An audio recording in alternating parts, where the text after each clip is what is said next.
안녕하십니까? 정성산 TV입니다. 북한 교육성 산하 국가국어사정위원회가 한국말과 일본말 등 외래어를 퇴치한다며 다듬은 말참 고자료를 발행했습니다. 함경북도의 한 간부 소식통은 오늘 도내의 각 기관 기업소, 해당 교육단위의 다듬은 말참 고자료가 배포됐다면서 이는 한국말, 일본말 등 외래어를 없애라는 당의 방침에 따른 조치라고 밝혔습니다. 북한은 지난해부터 남한식 표현을 박멸해야 할 괴뢰말로 규정하고 관련 법인 평양문화어보호법까지 제정해 단속해왔습니다. 소식통은 남한말을 사회주의 제도를 좀먹고 파괴하는 괴뢰말로 규정한 당국이 요즘 사용퇴치 사업을 강도 높게 벌이고 있다면서 평양문화어를 보호하고 고수하는 것은 곧 사회주의 제도의 운명이 달린 중차대한 문제라고 선포했다고 지적했습니다. 또 이번에 발행된 다듬은 말 참고자료는 2019년 처음 발행한 다듬은 말 참고자료를 최근 제기되는 현실적 요구에 맞게 수정 보충한 것이라면서 올해 참고자료에 따르면 무려 1347개의 올림말이 새로 다듬어진 것을 알 수 있다고 덧붙였습니다. 이어 올해 발행한 다듬은 말 참고자료는 본래말과 다듬은 말이 구분되어 있고 각 항목별로 자모순으로 수록돼 있다면서 이 다듬은 말 참고자료를 통해서 주민들이 얼마나 많은 한국말과 외래어를 혼용하는지 짐작할 수 있다고 설명했습니다. 그러면서 다듬은 말 참고자료의 차례는 식료품 및 요리, 공업품, 차부속품, 기타 단어 순으로 돼 있다면서 일부 비규범어라는 본래말은 주민들이 잘 사용하지 않거나 당국이 사용하던 말인데 수정하며 소란을 피우고 있다고 지적했습니다. 한때 고유한 평양문화어를 사용할 것을 강력히 요구한 당국이 오히려 외래어를 끌어들인다는 비판을 받고 있습니다. 사례로 고유어 고기순대가 러시아식 꼴바사로 반미나리는 중국식 진채, 텔레비전은 TV로 다듬어졌다는 설명입니다. 요즘 당국이 평양문화어를 살리고 괴뢰말, 일본말, 외래어를 퇴치할 것을 지시했다면서 특히 주민들이 즐겨 쓰는 한국말은 절대 사용 불가라고 전했습니다. 하지만 다듬은 말 참고자료의 외래어가 북한식 고유어로 표기되지 않고 외래어 단어가 어휘 그대로 적용된 것을 본 주민들은 외국어 단어를 그대로 조선말 어휘로 다듬은 것이 평양문화어냐는 지적도 내놓고 있다고 소식통은 지적했습니다. 그러면서 스파게티를 스파게티로, 요구르트는 요구르트, 에스프레소는 에스프레소, 워드카는 워드카, 속눈썹먹은 마스카라로 바꾼 국가국어사정위원회의 다듬은 말 참고자료는 주민들에게 별다른 의미를 주지 못하는 실정이라고 덧붙였습니다. 북한 김정은 정권이 제정한 평양문화어보호법의 조문과 운용 실태가 명확해지고 있다. 한국을 괴뢰라고 표기하고 한국식 말투를 철저히 배격하는 것을 조직이나 주민에게 요구하고 사용하거나 유포시킨 경우 최고형은 사형이라고 명기했다. 4월 들어서는 각지에서 한국어 외에도 외래어, 일본 유래어 사용을 단속하는 캠페인이 시작되고 있다. 지나친 법률이다. 국회에 해당하는 최고인민회의가 올해 1월 18일에 채택했는데 구체적인 조문은 비공개로 불분명한 채였다. 한국의 북한 전문 매체 데일리 NK가 전문을 입수하여 공개하였다. 제1조에서 이 법의 사명을 다음과 같이 적고 있다. 괴뢰말투를 쓰는 현상을 근원적으로 없애고 비규범적인 언어 요소를 배격하며 온 사회의 사회주의적 언어생활 기풍을 확립하여 평양문화어를 보호하고 적극 살려나가는 데 이바지한다. 그리고 한국식 표현을 쓰거나 유포할 경우 벌금, 교화, 사형에 처할 것을 명기했다. 제58조 괴뢰말투 사용죄 괴뢰말투로 말하거나 글을 쓰거나 괴뢰말투로 된 통보문 전자우편을 주고받거나 괴뢰말 또는 괴뢰서체로 표기된 인쇄물록 화물편집물, 그림, 사진 족자 같은 것을 만든 자는 6년 이상의 노동교화형에 처한다. 정상이 무거운 경우에는 무기노동교화형 또는 사형에 처한다. 제59조 괴뢰말투류포제 괴뢰말투를 다른 사람에게 배워주었거나 괴뢰말 또는 괴뢰서체로 표기된 인쇄물록 화물편집물, 그림, 사진 족자 같은 것을 다른 사람의 계류포한 자는 10년 이상의 노동교화형에 처한다. 정상이 무거운 경우에는 무기노동교화형 또는 사형에 처한다. 평양문화어보호법 제정 이후 이 법의 계몽과 운용 실태에 대해 북한 관영 매체가 언급하고 있는 기사는 보이지 않는다. 하지만 4월 들어 북부 지역에 거주하는 취재 협력자들로부터 한국어 표현 외 외래어, 일본 유래 단어 사용에 대한 엄격한 단속과 사회 캠페인이 시작됐다고 속속 보고가 들어왔다. 아시아프레스에서는 함경북도와 양강도에서 말사냥 실태조사를 실시하였다. 함경북도 A시 국영기업에 근무하는 노동당원으로부터 이야기를 들었다. A시에서도 평양문화어를 사용하라는 회의나 강연을 많이 했어요. 당의 회의라는 것은 대체로 형식적이지만 이번 평양문화어보호법은 특별히 엄중하고 모든 기관, 기업소, 조직이 끝까지 추진해 나가야 할 중요한 사업이라고 강조하고 있습니다. 특히 청년들이 앞장서서 주변에서 쓰이는 외래어나 사투리, 한국식 말투를 적발해서 투쟁하고 모범을 보이도록 강조하고 있습니다. 통보문, 메일, 문자 메신저 등으로 한국식 말투를 쓰는 것에 대해서도 문제 삼고 있습니다. 예를 들어 통보문에 나타나는 한국식 말투, 짧은 줄임말, OK 등도 허용되지 않습니다. 청년동맹에서는 젊은이들에게 왜 평양문화어가 중요한지 매일 강조하고 있습니다. 매주 토요일 청년동맹 생활총화에서는 평양문화어를 사용하지 않거나 평양문화어 보호법을 위반하거나 한 실례를 자신의 주위에서 찾아내 바로 잡으라는 과제를 분공으로 할당했습니다. 또한 주위에서 사용되는 비정상적인 발음을 모두 수집하여 제출할 것도 요구되고 있습니다. 어르신들은 별로 신경을 쓰지 않고 지금까지처럼 얘기하는데 그것을 들은 청년들은 반드시 그런 말은 쓰지 말라고 지적하고 문제 제기를 해야만 하는 거죠. 이번 법을 내세워 지적하니 누구도 반발할 수 없는 거죠. 사람 눈치가 보여서 말도 못하게 됐다는 투정이 나올 정도로 단속이 심합니다. 한국식 말투에 대해서는 뿌리를 뽑을 때까지 한다고 합니다. 한국식 표현을 했다는 신고를 받고 끌려가는 사람들이 많아요. 같은 말인데 어투를 높게 했다거나 낮게 했다가 괴뢰의 말로 말한 것으로 간주되어 호출을 받을 정도입니다. 심각해요. 말사냥을 이렇게 엄하게 한 적이 없어서 이렇게까지 하는가 하고 놀라고 있어요. 엄하게 하는 이유는 통보문부터 말투, 말씨까지 북한말이 상당히 한국투로 돼버렸기 때문일 겁니다. 통보문에서도 암호 같은 짧은 말을 많이 써요. 젊은이들 사이에서는 이제 한국어를 흉내내지 못하는 것은 바보 취급을 받을 정도니까요. 그것을 어떻게든 바로잡겠다는 게 목적이겠죠. 한반도 전쟁 위기 진단 미 국가정보판단서 실체 분석 북한 2024년 전쟁 도발 가능성에 대한 소식 전해드리겠습니다. 미국의 최초 여성 정보국 수장인 에이브릴 헤인즈 국가정보국장이 지난해 6월 15일 매우 중요한 국가정보문서를 부분적으로 기밀해제했는데 그중 한 문서가 바로 국가정보판단서다. 국가정보판단서는 중대하고 시급한 국가안보 문제가 제기되었을 때 그와 관련된 정보를 수집, 분석하고 최종적인 정보 판단을 내린 최고 권위의 전략정보 문서다. 이 문서에 수록된 북한 정보와 최근 북한의 김정은의 에스컬레이식 도발 수위에 미국의 북한 문제 고위 전문가들이 거의 모두 나서서 북한이 2024년에 전쟁을 감행할 수도 있다는 등의 발언으로 한국과 동맹국인 미국도 특히 한국 총선 4월과 미국 대선 11월 동안 촉각을 세우고 있다. 미국 국가정보국은 CIA, 연방수사국, 국가안전보장국 등 18개 정보기관을 총괄하는 미국 최고의 정보기관이다. 2023년 6월에 발표된 국가정보평가 발췌본에 따르면 북한의 핵 공격 및 침공 가능성은 그리 높지 않지만 대신 북한이 강압적인 목적으로 핵무기를 사용할 가능성이 높다고 밝혔다. 그 이후 조금씩 밝혀진 내용은 만약 북한이 핵을 사용하지 않더라도 미사일 사용만으로도 문제는 심각하다는 것이다. 이 같은 상황에서 미국 내 북한 전문안보정보연구기관과 관여 전문가들의 보고서 및 의견을 분석한 결과 북한의 도발이 과거와는 크게 달라 위험 상태가 고조되고 있고 전쟁이 다가오고 있다는 전망과 결론을 내놓았다. 한반도 안보 문제의 최고의 전문기관의 하나인 LA 산타모니카 소재 랜드 연구소의 브루스 베넷 선임연구원은 만약 김정은이 정권이 정말 심각한 내부 도전에 직면했다고 느낀다면 그는 군사적으로 매우 공격적으로 행동할 가능성이 크다며 김정은 통치에 불만을 품은 군 내부의 쿠데타를 막기 위해 남한 침공을 명령하는 시나리오를 거론했다.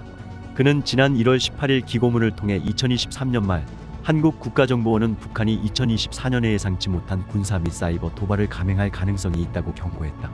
그리고 북한 김정은은 주민들에게 2024년에 미국과의 전쟁에 대비하라고 말했다면서 김정은은 미국과 동맹국들에 대한 냉전을 열전으로 확대할 계획일까라고 제기했다. 하지만 그렇게 하는 것은 김정은 정권이 군에 부여한 두 가지 일관된 임무, 즉 외부 세력으로부터 북한의 독립적 존재를 보존하고 북한이 한반도를 지배할 수 있는 수단을 제공하는 것에 부합하는 경우에만 가능하다고 말했다. 그러나 미국은 아직까지 북한을 공격할 의도가 없다는 것이다. 북한과 전쟁을 벌여 얻을 것은 거의 없고 잃을 것은 너무 많기 때문이다. 그리고 미국은 수십 년 동안 북한의 군사적 공격과 도발에 대해 직접적으로 그렇게 말하거나 북한의 확전을 우려해 잠재적으로 확대될 수 있는 대응을 피함으로써 이러한 태도를 분명히 해왔지만 계속되는 북의 미사일 실험 사격은 미국과 일본, 한국에 대한 공포감을 유발시키고 있고 한국민은 전쟁에 대한 위기감을 실감하고 있다. 그렇다면 김정은이 달성하려는 것은 무엇일까? 김정은은 2024년 도발, 핵무기 생산, 전쟁 위협을 설명할 수 있는 장기적인 계획을 가지고 있는 것으로 보인다면 연전 유출된 북한의 고위급 군인 교육용 문서에 이 계획의 목표가 설명되어 있다.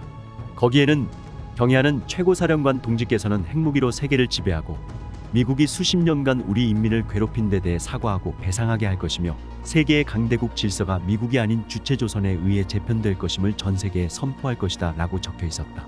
북한이 전쟁을 하려면 전쟁 준비를 해야 하는데 아직은 그런 징후가 뚜렷하지 않다는 것이 일부 전문가들의 분석이지만 이들은 시시각각 전면전은 아니더라도 국지전의 기회를 노리고 있다고 뉴욕타임즈나 월스트리트는 보도하고 있다.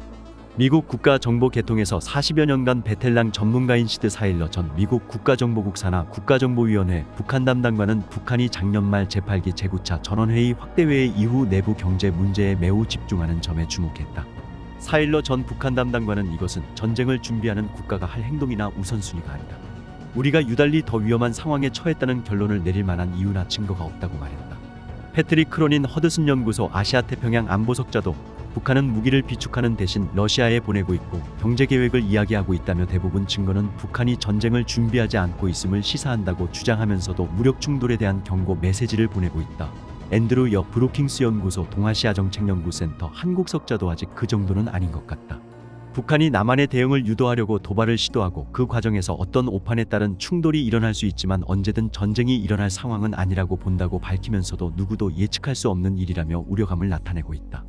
다만 전문가들은 북한이 한국과 미국의 대북 정책의 변화를 유도할 목적으로 또 지금까지 해온 대로 핵무기와 탄도미사일 역량을 고도화하는 차원에서 미사일 시험 발사는 물론이며 심지어 핵실험을 계속할 가능성이 크다고 전망했다. 전략국제문제연구소 자체 집계에 따르면 김정은 정권에서는 미국의 주요 선거가 있는 해에 북한의 도발이 김정일 정권에 비해 375% 늘었다.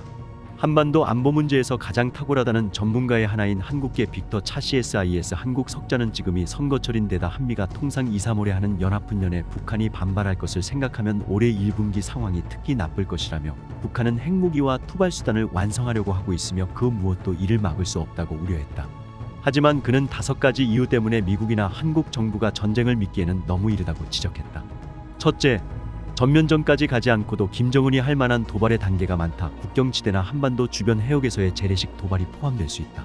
둘째, 김정은이 빠른 속도로 무기를 시험 개발하고 있지만 한미가 도발에 어떻게 대응할 계획인지 그가 알고 있다는 점을 고려할 때 이런 무기들이 한미의 보복을 억제할 수 있다고는 아직 완전히 확신하지 못하고 있다. 셋째, 지난 8월 캠프 데이비드 3국 정상회담 이후 더 빠르고 다양해진 한미일 군사훈련이 보여준 역량과 군사적 대비태세는 김정은이 동맹이 전쟁에 개입하지 못하도록 억제할 수 있다는 오판이나 잘못된 기대를 하지 않도록 보장하기에 충분하다. 넷째, 평양의 레토릭에 상응하는 현장 활동이 보이지 않는다. 북한이 재래식 전쟁이나 핵전쟁을 수행할 정도의 준비를 한다면 미국이나 동맹국이 못 볼 리가 없다. 작은 예를 하나 들자면 만약 김정은이 전쟁을 준비하고 있다면 러시아가 우크라이나 전쟁에 사용하도록 수백만 발의 탄약을 판매하지 않았을 것이다. 다섯째, 대부분의 전문가들은 북한이 전쟁에 나설 가능성이 가장 높은 시나리오로 김정은이 전쟁을 하지 않으면 죽는 상황을 제시한다. 북한은 현재 그렇게 코너에 몰려 있지 않다. 한편 AP통신은 지난해 11월 29일 한국민이 두려운 것은 바로 이것이다라면서 북한이 핵보복으로 수백만 명의 미국인과 한국인을 죽일 수 있다는 것을 알면서도 미국 대통령이 북한의 공격으로부터 남한을 방어하기 위해 핵무기 사용을 주저할까봐 걱정하는 것이다. 여러 여론조사에 따르면 한국인의 대다수, 일부 조사에서는 70%에서 80%가 한국의 핵무기 보유를 지지하거나 미국이 1990년대 초 남한에서 철수한 전술 핵무기를 다시 가져올 것을 촉구하는 것으로 나타났다. 이는 한미 동맹을 역내 미군 주둔에 흔들리지 않는 초석으로 여기는 국가들 간의 신뢰가 놀라울 정도로 약화되고 있음을 반영한다. 지난 1992년 4.29 폭동 때 LA 총영사관 부총영사를 지내고 주포르투갈 대사를 거쳐 현재 은퇴하여 샌프란시스코에서 거주하는 변승국 전 대사는 본부에 보낸 특별기고문에서 북, 중, 러를 단독으로도 압도할 핵무력을 빠른 시일 내에 완성하여 적소에 배치해야 한다고 주장했다. 한국 핵무기에 대한 지지의 급격한 증가는 진공 상태에서 발생한 것이 아니다. 비확산 전문가들은 활발한 글로벌 핵무기 경쟁이 둔화될 기미가 보이지 않는다고 말한다. 그리고 북한의 호전적 행동이 늘어날 가능성이 높기 때문에 2024년은 미국과 한국에 매우 어려운 해가 될 것이다. 한국의 전쟁이 임박한 것은 아니지만 2024년이 평온한 해가 될 것이라는 환상은 없어야 한다. 김정은의 전쟁 도발 수위에 대하여 당사자인 우리보다 더 반복적으로 현실적인 위기 진단과 경고, 성발언을 내놓고 있는 미국 조야의 동향이 심상치 않게 느껴진다. 선전포고에 다름없는 북의 공개적 도발에 대하여 결연한 대결 자세를 보이지 못하는 우리의 미온적 반응에 비하여 우크라이나, 러시아 전쟁과 이스라엘과 하마스 무력 분쟁을 포함한 중동 위기의 확산에 골몰하고 있는 동맹국 미국의 한반도 위기에 대한 반응이 보다 더 첨예한 것은 예사롭지가 않은 것이다. 핵과 미사일의 일상적 위협에 만성적으로 시달리며 2달 남짓 남은 한국 총선 전에 예상되는 북의 분탕질에 익숙한 우리는 오히려 상대적으로 무덤덤하다. 동맹 미국의 위기의식은 다르다. 미의회가 우크라이나 지원 예산을 부결한 이례적인 공공 속에서 중동 확전에 노심초사하여야 할 뿐만 아니라 중국의 대만 무력 침공과 북의 국지적 또는 상당한 규모의 대남 전쟁 도발까지 이루어지게 될 때 미국의 개입과 한미 방위조약 이행은 즉시 충분한 규모로 이루어질 수 있을지 예상하기가 쉽지 않기 때문이다. 팬데믹 이후 미국의 경제 사정은 물가와 금리를 필두로 전반적으로 악화되었으며 올해 11월 대선을 앞두고 바이든 대통령은 고립적 미국 우선주의를 주장하는 트럼프에게 밀리고 있을 뿐만 아니라 아프가니스탄을 속수무책으로 버려두고 나온 전통적 지도국인 미국의 체면은 우크라이나와 인도 태평양에서도 결정적 우위를 확보하지 못하게 될 때 그의 약세와는 걷잡을 수 없는 지경으로 악화될 수밖에 없을 것이다. 더욱이 대만과 한국의 한 곳 또는 두 곳에서 중국과 북한이 붕괴 직전의 경제, 사회적 궁핍과 내부 동요를 벗어나기 위하여 말기적 국제 분쟁을 도발할 수도 있지 않을까. 전면적 전쟁 도발은 가능하지도 않으며 극력 기피하기는 할 것이나 핵과 미사일의 위협 때문에 한국과 서방이 전방위 대응에 나서지도 못할 것이다. 미국의 조야는 인도, 태평양에서의 또 다른 분쟁과 거의 세계대전의 규모에 이를 전반적 위협에는 매우 조심스러운 입장을 견지할 뿐만 아니라 북, 중, 러의 투기적 소요 도발에 대하여도 각 당사국의 독자적 해결 필요성을 시사하고 있는 것이 아닌지 알아챌 수가 있지 않을까. 10번도 넘게 반복하지만 해구사는 맑은 날 빌려주었다가 비가 오면 가져가는 물건이며 수요에 따라 논아주다가 모자라면 늦게 오는 이웃에겐 줄 수가 없게 되는 것이다. 이제 한국민들은 모든 능력과 정당한 생존권 보유에도 불구하고 세계 3대 야만 핵강국에 포위되어 굴욕과 멸망적 공경에서 벗어나지 못하는 비논리를 버리고 세계 질서의 유지에 적극 참여할 뜻을 당당히 밝혀야 할 것이다. 우리가 할 일을 크게 셋으로 축약하고자 한다. 첫째, 북, 중, 러를 단독으로도 압도할 핵무력을 빠른 시일 내에 완성하여 적소에 배치해야 한다. 둘째, 같은 시기에 같은 노력으로 북과 내통하여 적화의 피를 뿌리고 다니는 공개 간첩 일당을 사정 볼 것 없이 박멸 처단한다. 셋째, 모든 탈북민을 전폭적, 적극적으로 수용하고 보호하여 자유한국의 우월성을 밀물처럼 북으로 밀어넣고 독재 정권의 붕괴를 기다린다. 정성산TV 좋아요, 구독, 알림은 큰 힘이 됩니다. 후원해주시는 모든 분들께 가열차게 멸공.